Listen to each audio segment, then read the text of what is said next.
जय हिंद. नमस्ते विद्यार्थी आणि प्राध्यापक मित्रांनो. मिस्टर अक्षय बळे SPPU एक्झाम अपडेट या यूट्यूब चॅनलमध्ये आपल्या सर्वजणांचं स्वागत आहे. आत्ताच्या व्हिडिओमध्ये आपण समर एक्झाम 2022चे जे काही पेपर झालेले होते यातील MCOM पार्ट फर्स्ट सेमिस्टर सेकंडमधील जे काही सगळे सब्जेक्ट्स आहे तर या सब्जेक्टच्या क्वेश्चन पेपर कशा होत्या या बाबतीत आपण चर्चा करणार आहे. अद्याप विद्यापीठाने आपल्या पोर्टलवर या क्वेश्चन पेपर अपलोड केलेले नाही आहे, बट महाविद्यालयात जे काही लायब्ररी डिपार्टमेंट आहे तिथे ऑलरेडी काही क्वेश्चन्स पेपर होत्या ज्या मागच्या वर्षी म्हणजेच समर एक्झाम 2022ला झालेल्या होत्या. तर त्यातील क्वेश्चन पेपर मी आपणापर्यंत या व्हिडिओच्या माध्यमातून पोच करत आहे. यामध्ये क्वेश्चन पेपरचं स्वरूप कसं होतं ते देखील आपण बघणार आहोत. किती मार्काला कोणता प्रश्न होता, टाईम ड्युरेशन किती होतं, मॅक्झिमम मार्क्स किती होते आणि कॅल्सी वगैरे यूज केला जातो का नाही या सगळ्या पद्धतीची माहिती आपण घेणार आहोत. यामध्ये आपण फायनान्शियल ॲनालिसिस अँड कंट्रोल हा जो काही एक विषय आहे या विषयांची क्वेश्चन पेपर बघूया. त्यानंतर इंडस्ट्रियल इकॉनॉमिक्स म्हणजेच त्याला औद्योगिक अर्थशास्त्र असं देखील म्हटलं जातं, त्याची देखील क्वेश्चन्स पेपर बघणार आहोत. त्यानंतर कॉस्टिंग जे काही विद्यार्थी आहे ॲप्लिकेशन्स ऑफ कॉस्ट अकाउंटिंग म्हणून जो सब्जेक्ट्स आहे तर तो देखील आपण बघणार आहोत. आणि त्यानंतर ॲडव्हान्स कॉस्ट अकाउंटिंग आणि कॉस्ट सिस्टीममधली स्पेशल पेपर सेकंड हा आपण स्पेशल पेपर फोर्थ हा आपण बघणार आहोत, ज्याला cost control and cost system असं नाव दिलेलं आहे.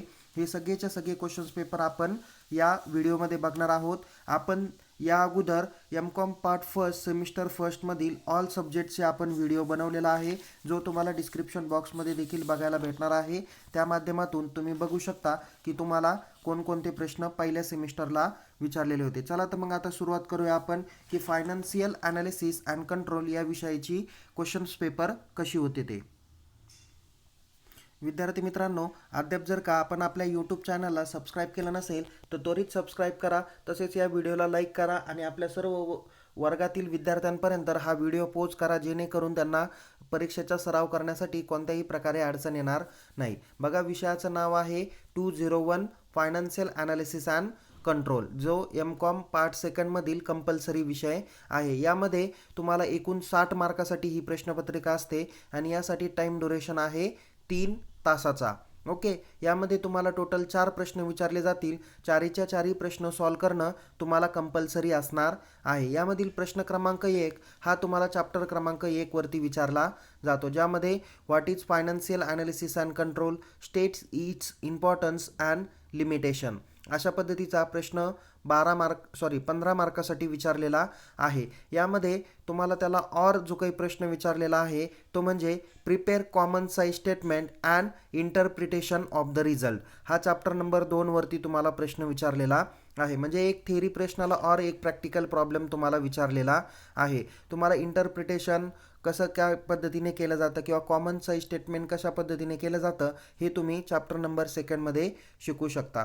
त्यानंतर क्वेश्चन नंबर सेकंड जो काही दिलेला आहे त्यामध्ये सुद्धा एक ब्रॉड क्वेश्चन आणि त्याला एक प्रॅक्टिकल प्रॉब्लेम विचारलेला आहे. ब्रॉड क्वेश्चन्स हा जो काही विचारलेला आहे तो आहे critically examine the various tools available to the financial analyst या पद्धतीचा प्रश्न 15 मार्कासाठी आहे. यामध्ये तुम्हाला किमान 5 पानांपर्यंत उत्तर लिहिणं अपेक्षित आहे. त्याला जो काही प्रश्न आहे तो आहे प्रिपेअर कॅश फ्लो स्टेटमेंट. बघा, तुम्हाला माहिती दिलेली आहे लायबिलिटी, नंतर 2019-2020चा बॅलन्स दिला, असेट 2019 आणि 2020 या माहितीवरून तुम्हाला काय बनवायचं आहे, बॅलन्स शीट बनवायची कॅश फ्लो स्टेटमेंट बनवायचा आहे. बॅलन्स शीटवरून तुम्ही कॅश फ्लो बघू शकता. त्यासाठी काही ॲडिशनल इन्फॉर्मेशन पण दिलेले आहे, त्याचा विचार करून तुम्ही कॅश फ्लो स्टेटमेंट हे बनवू शकता. या पद्धतीने क्वेश्चन नंबर 1 देखील 15 मार्काचा आहे, सेकंड देखील 15 मार्काचा आहे.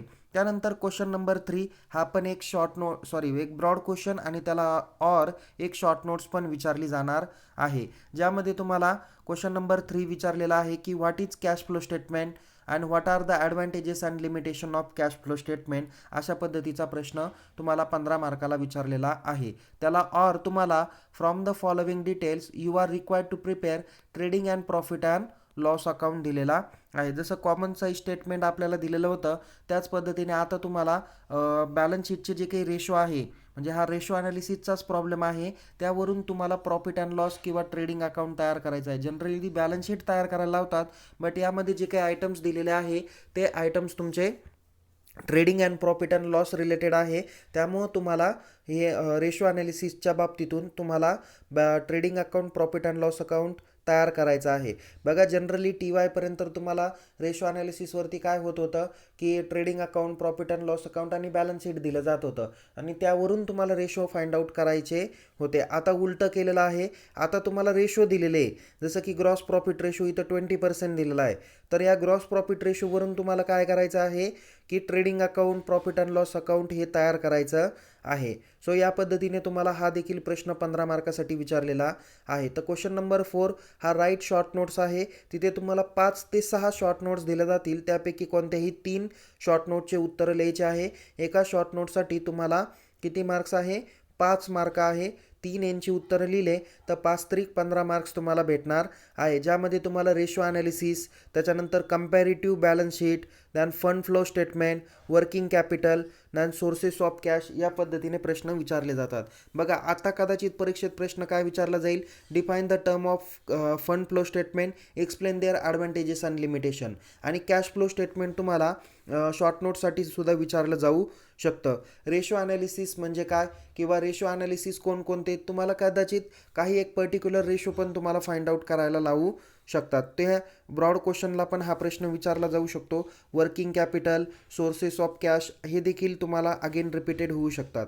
कंपॅरेटिव्ह बॅलन्स शीट स्टेटमेंट कदाचित प्रॅक्टिकली प्रॉब्लेमला विचारलं जाईल आणि कॉमन साईज स्टेटमेंटवरती तुम्हाला शॉर्ट नोट्स विचारली जाऊ शकते. सो या पद्धतीने काही मी महत्त्वाचे प्रश्न तुम्हाला येणाऱ्या पुढच्या एक्झामच्या संदर्भात सांगितलेले आहे. यापुढे आपण बघणार आहोत की सेकंड नंबर सब्जेक्ट तो म्हणजे इंडस्ट्रियल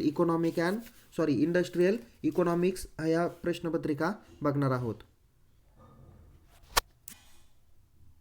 बघा विद्यार्थी मित्रांनो, आता आपण जी काही क्वेश्चन पेपर बघणार आहोत ती आहे 201A इंडस्ट्रियल इकॉनॉमिक्स. बघा यासाठी सुद्धा तुम्हाला एकूण 60 मार्क आहे आणि टाईम ड्युरेशन 3 तासाचा दिलेला होता. यामध्ये टोटल तुम्हाला 6 प्रश्न विचारले जातात. त्यापैकी क्वेश्चन नंबर 1 आणि क्वेश्चन नंबर 6 हा तुम्हाला कंपल्सरी सॉल्व करायचा आहे. तर क्वेश्चन नंबर 2 ते क्वेश्चन नंबर 5 म्हणजे question number 2, question number 3, question number 4 आणि क्वेश्चन नंबर 5 अशा पद्धतीचे टोटल 4 प्रश्न विचारले जातील. तर त्यापैकी कोणतेही 3 प्रश्न सॉल्व करायचे आहे. आणि तुम्हाला राईट साईडला जे काही फिगर दिसत आहे या फिगर तुमच्या मार्क्स इंडिकेट करताय असा त्याचा अर्थ होतो. क्वेश्चन नंबर 1 जो काही आहे तो आहे MCQ टाईप. कोणता आहे? MCQ. ओके, जिथे तुम्हाला टोटल 8 MCQ दिले जातील. त्यापैकी कोणत्याही 6 MCQचे प्रश्नांची उत्तरं तुम्हाला लिहायचे आहे. आता विद्यार्थी मित्रांनो, इथे जे काही क्वेश्चन दिलेले आहे, ओके, बघा विद्यार्थी मित्रांनो, इथे तुम्हाला टोटल 8 रिकाम्या जागा दिल्या जातील. त्यापैकी कोणत्याही 6 सॉल्व करायच्या आहे. बट मी म्हणेल की तुम्हाला 8 दिलेले आहे तर तुम्ही 8च्या 8 प्रश्नांची उत्तरं सॉल्व करणं अपेक्षित आहे. त्यानंतर इथे बघा टोटल तुम्हाला 8 MCQ दिलेले आहेत. त्यापैकी 6 तुम्ही सॉल्व केले तरी चालेल, बट सगळेचे सगळे सॉल्व केले तरी काही प्रॉब्लेम येणार नाही. त्यानंतर क्वेश्चन नंबर 2 हा जो काही विचारला जातो तो चॅप्टर नंबर 1 वरती विचारला जातो. तो आहे define the term of industrial economics, explain the scope and significance of industrial economic. या पद्धतीचा तुम्हाला ब्रॉड क्वेश्चन्स आहे. बघा विद्यार्थी मित्रांनो, यामध्ये तुम्हाला जो काही प्रश्न विचारलेला आहे तो म्हणजे की इंडस्ट्रियल इकॉनॉमिक आणि त्याचे तुम्हाला स्कोप अँड सिग्निफिकन्स विचारलेले आहे. पण हा प्रश्न तुम्हाला दरवेळेसच विचारला जाईल असं काही नाही. स्कोप आणि सिग्निफिकन्स तुम्हाला कदाचित शॉर्ट नोट्सपैकी काहीतरी विचारलं जाईल. म्हणजे कदाचित स्कोप ऑफ इंडस्ट्रियल इकॉनॉमिक्स किंवा सिग्निफिकन्स ऑफ इंडस्ट्रियल इकॉनॉमिक असा देखील प्रश्न तुम्हाला शॉर्ट नोट्सला देखील विचारला जाऊ शकतो. पण ब्रॉड क्वेश्चन्स म्हणून तुम्ही या प्रश्नाकडे बघितलं पाहिजे. नेक्स्ट आहे बघा, क्वेश्चन नंबर 2 हा चॅप्टर नंबर 1 वर असतो. तर क्वेश्चन नंबर 3 हा चॅप्टर नंबर 2 वर असतो. ज्यामध्ये तुम्हाला define the industrial location and explain the Albert Weber's theory of industrial location. Alfred Weber's यांनी दिलेली जी काही इंडस्ट्रियल लोकेशनची जी काही थिअरी आहे ती आपल्याला एक्सप्लेन करायला लावलेली आहे. असे खूप साऱ्या थिअरी तुम्हाला त्या पार्ट्समध्ये दिलेल्या आहे. बाकीच्या पण थिअरी तुम्ही कंपल्सरी करून ठेवा. त्यानंतर क्वेश्चन नंबर 4 दिलेला आहे, define the industrial productivity and industrial efficiency. So explain the factors affecting industrial productivity and industrial efficiency. अशा पद्धतीने क्वेश्चन नंबर 4 हा चॅप्टर नंबर 3 वर विचारलेला आहे, ज्यासाठी 14 मार्क्स तुम्हाला दिलेले आहेत. तर क्वेश्चन नंबर 5 हा चॅप्टर नंबर 4 वर दिलेला आहे, define the term industrial finance, explain the sources of industrial finance. म्हणजे क्वेश्चन नंबर 2nd, 3rd आणि 4th आणि 5th हे प्रत्येकी 14 मार्कासाठी आहे. यापैकी कोणतेही 3 प्रश्न तुम्हाला सॉल्व करायचे आहे. त्यानंतर क्वेश्चन नंबर 6 दिलेला आहे, शॉर्ट नोट्स. 4 पैकी 2 शॉर्ट नोट्स लिहायचे आहे. एक शॉर्ट नोट्स एका चॅप्टरवर आहे, 4 चॅप्टरवरती 4 शॉर्ट नोट्स तुम्हाला दिलेल्या आहे, ज्यासाठी तुम्हाला एका शॉर्ट नोट्सला 6 मार्क्स आहे. 2 सॉल्व केल्या तर तुम्हाला 12 मार्क्स तुम्हाला भेटतील. त्याच्यामध्ये 1 नंबर दिली आहे की causes of industrial combination, than features of new industrial policy since 1991, than causes of low industrial productivity and need of foreign capital. या पद्धतीच्या 4 शॉर्ट नोट्स दिलेल्या आहेत. बघा विद्यार्थी मित्रांनो, क्वेश्चन नंबर 1 6 मार्क, त्यानंतर तुम्हाला 14 त्रिक 42 मार्क, म्हणजे 6 आणि 42 झाले 48 मार्क्स, आणि क्वेश्चन नंबर 6 तुम्हाला 12 मार्काला आहे. म्हणजे अशा पद्धतीने 60 मार्कासाठी तुम्हाला ही इंडस्ट्रियल इकॉनॉमिक्सची क्वेश्चन पेपर असणार आहे. ही क्वेश्चन पेपर तुम्हाला मराठी लँग्वेजमध्ये सुद्धा बघता येणारी आहे. ओके, ज्यामध्ये सेम दाखवलेलं आहे की इथे तुम्ही स्क्रीनशॉट वगैरे घेऊ शकता. क्वेश्चन नंबर 1 हा पण योग्य पर्यायाची निवड करून गाळल्या जागा भरा अशा पद्धतीचा प्रश्न आहे. त्यासाठी तुम्हाला 6 मार्क्स अवेलेबल आहे. त्यानंतर इथे तुम्हाला काही प्रश्न दिलेले आहे, म्हणजे 8 पैकी 6 MCQ सॉल्व करायचे आहे. तर क्वेश्चन नंबर 2 हा आहे, औद्योगिक अर्थशास्त्राची व्याख्या सांगा आणि औद्योगिक अर्थशास्त्राची व्याप्ती आणि महत्त्व स्पष्ट करा. त्यानंतर प्रश्न 3 आहे, औद्योगिक स्थान निश्चितीची व्याख्या द्या आणि अल्फ्रेड वेबर यांच्या औद्योगिक स्थान निश्चितीचा सिद्धांत स्पष्ट करा. प्रश्न क्रमांक 4 आहे, औद्योगिक उत्पादकता आणि औद्योगिक कार्यक्षमतेची व्याख्या सांगा आणि औद्योगिक उत्पादकता व कार्यक्षमतेवर परिणाम करणारे घटक स्पष्ट करा. प्रश्न क्रमांक 5 आहे, औद्योगिक वित्ताची व्याख्या सांगा आणि औद्योगिक वित्ताचे स्रोत स्पष्ट करा. आणि प्रश्न क्रमांक 6 टिपाले आहे, 4 पैकी कोणत्याही 2 लिहायच्या, त्यासाठी 12 मार्क्स आहे. पहिले आहे औद्योगिक एकत्रीकरणाची कारणं, नंतर दुसरा आहे 1991च्या नवीन औद्योगिक धोरणाची वैशिष्ट्ये, तिसरा आहे अल्प औद्योगिक उत्पादकतेची कारणं, आणि चौथा आहे विदेशी भांडवलाची गरज. अशा पद्धतीने टोटल ही प्रश्नपत्रिका तुम्हाला असणार आहे. एकदम सोपी प्रश्नपत्रिका असते, अभ्यास करा, निश्चित तुम्हाला त्याचा फायदा होईल. ओके, सो पुढची जी काही क्वेश्चन्स पेपर आहे ती आहे 207 ॲप्लिकेशन ऑफ कॉस्ट अकाउंटिंग. विद्यार्थी मित्रांनो, 207 ॲप्लिकेशन ऑफ कॉस्ट अकाउंटिंग यामध्ये तुम्हाला जी काही प्रश्नपत्रिका असणार आहे ती 60 मार्कासाठी असणार आहे. यासाठी तुम्हाला 3 तासाचा टाईम ड्युरेशन असणार आहे. टोटल तुम्हाला 4 प्रश्न विचारले जातील. यातील सगळे प्रश्न सॉल्व करणं तुम्हाला कंपल्सरी असणार आहे. तुम्ही सिम्पल कॅल्सी या ठिकाणी यूज करू शकता.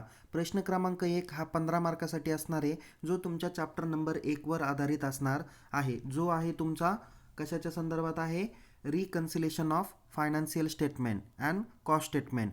इथे तुम्हाला प्रश्न आहे की you are required to find out the profit as per the financial books by preparing the reconciliation statement for the year ended 31 March 2020. बघा, रिकन्सिलेशन स्टेटमेंट म्हणून तुम्हाला एक चॅप्टर आहे. ओके, त्यामध्ये तुम्हाला कॅश बुकचा बॅलन्स दिला जातो आणि फायनान्शियल बुकचा बॅलन्स दिला जातो. दोन्हींमध्ये तुम्हाला कंपॅरिझन करावे लागते आणि तुम्हाला बॅलन्स दोन्हीही टॅली झाले पाहिजे. या अनुषंगाने तुम्हाला प्रश्न क्रमांक 1 असतो, जो 15 मार्कासाठी आहे. त्याला और तुम्हाला चॅप्टर नंबर 2 वरचा टॉपिक दिलेला आहे, तो म्हणजे define the term of product life cycle costing and explain the phases of product life cycle costing. यासाठी देखील तुम्हाला 15 मार्क्स दिलेले आहे. म्हणजे थेअरी प्रश्नाला और एक ब्रॉड क्वेश्चन्स दिलेला आहे. त्यानंतर प्रश्न क्रमांक 2 जो दिलेला आहे तो तुम्हाला ॲक्टिव्हिटी बेस्ड कॉस्टिंगवर दिलेला आहे. ओके, त्यासाठी तुम्हाला 15 मार्क्स आहे. त्याला और तुम्हाला सांगितलेलं आहे की explain the meaning of value chain analysis and explain the benefits and limitations of value chain analysis. इथे पण तुम्हाला एक ब्रॉड क्वेश्चनला और एक थेअरी प्रश्न दिलेला आहे. त्यानंतर प्रश्न क्रमांक 3 हा ट्रान्सफर प्राइसिंगच्या रिलेटेड दिलेला आहे. त्यासाठी देखील तुम्हाला 15 मार्क्स इथे दिलेले आहे आणि त्याला और पण ट्रान्सफर प्राइसिंगवरतीच तुम्हाला प्रश्न विचारलेला आहे. Okay, so define the term of transfer pricing, explain the methods of transfer pricing. या पद्धतीने 15 मार्कासाठी हा प्रश्न आहे. तर क्वेश्चन नंबर 4 हा जो काही असणार आहे तो आहे शॉर्ट नोट्स, ज्यामध्ये तुम्हाला 5 पैकी 3 शॉर्ट नोट्स दिल्या जातात. 5 पैकी कोणत्याही 3 शॉर्ट नोटचे उत्तर तुम्हाला लिहायचे असतात. एका शॉर्ट नोटसाठी 5 मार्क्स आहे. 3 शॉर्ट नोट सॉल्व केल्या तर 5 त्रिक 15 मार्कांसाठी हा प्रश्न क्रमांक 4 असणार आहे. म्हणजेच क्वेश्चन 1, 2, 3, 4 यासाठी तुम्हाला प्रत्येकी 15 मार्काचे प्रश्न आहेत. 4 प्रश्नांची उत्तरं सॉल्व केली तर 15 चौक 60 मार्क्स तुम्हाला भेटू शकतात किंवा 60 पैकी मार्क्स हे भेटू शकतात. प्रश्न क्रमांक 4 मध्ये शॉर्ट नोट्स कोणकोणत्या दिलेल्या आहे? Number 1, steps in value chain analysis process. आता हा प्रश्न कदाचित ब्रॉड क्वेश्चनला देखील विचारला जाऊ शकतो. नेक्स्ट आहे question number B, explain the steps in activity based costing. बघा, ॲक्टिव्हिटी बेस्ड कॉस्टिंगचे ॲडव्हान्टेजेस आणि डिसॲडव्हान्टेजेस पण तुम्ही कन्फर्म करून ठेवा. तुम्हाला परीक्षेत या बाबतीत प्रश्न विचारला जाऊ शकतो. नेक्स्ट आहे benefits of product life cycle costing. याचे पण प्रोडक्ट लाईफ सायकलचे ॲडव्हान्टेजेस डिसॲडव्हान्टेजेस ते पण करून ठेवा. नेक्स्ट आहे importance of value chain analysis. Importance of value chain analysis.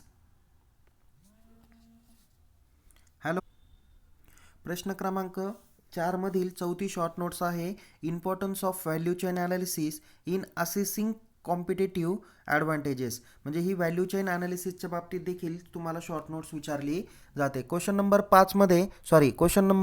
4 मधील 5वी शॉर्ट नोट्स आहे need for reconciliation between financial and cost accounts. हा 1 नंबर चॅप्टरवरची शॉर्ट नोट्स आहे, ती देखील तुम्ही पाठ केली पाहिजे. ओके, सो या पद्धतीने आपण चॅप्टर क्रमांक 1 पासून तर 4 पर्यंतच्या कोणत्या शॉर्ट नोट्स वापरल्या जातात किंवा विचारल्या जातात या बाबतीतली आपण माहिती घेतलेली आहे. यापुढे आपण पुढच्या गोष्टींकडे वळूया. जो शेवटची क्वेश्चन पेपर आहे ती म्हणजे 208 cost control and cost system. या प्रश्नपत्रिकेचं स्वरूप कसं आहे लगेच बघूया. विद्यार्थी मित्रांनो, 208 हा जो काही कॉस्ट कंट्रोल आणि कॉस्ट सिस्टीम हा जो काही पेपर आहे, हा पेपर तुम्हाला 60 मार्कासाठी असणार आहे, ज्यामध्ये तुम्हाला 4 प्रश्न विचारले जाणार आहे. प्रत्येक प्रश्नाला 15 मार्क्स असणार आहे. तर कोणत्या चॅप्टरवर आणि बघणार आहोतच. ओके, सो 1 बाय 1 आपण त्यावरती नजर टाकूया की कोणत्या टॉपिक्स आणि कोणत्या चॅप्टरवरती प्रश्न विचारलेले आहे ते आपण लगेच त्वरित बघणार आहोत.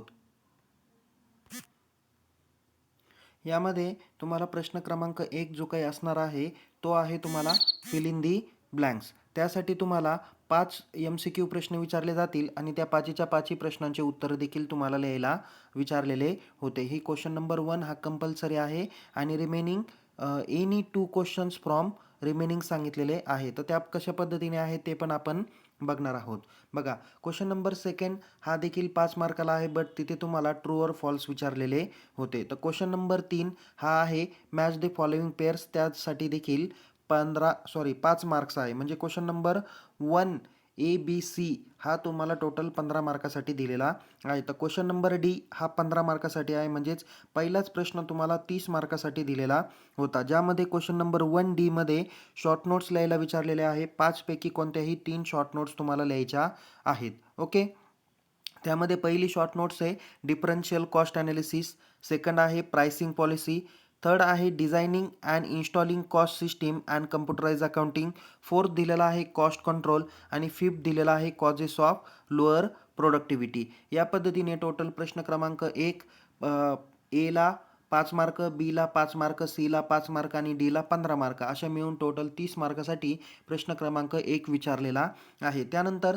प्रश्न क्रमांक 2nd, 3rd आणि 4th यापैकी कोणत्याही 2 प्रश्नांची उत्तरं तुम्हाला सॉल्व करायची आहे, ज्यासाठी प्रत्येक प्रश्नाला 15 मार्क्स आहे.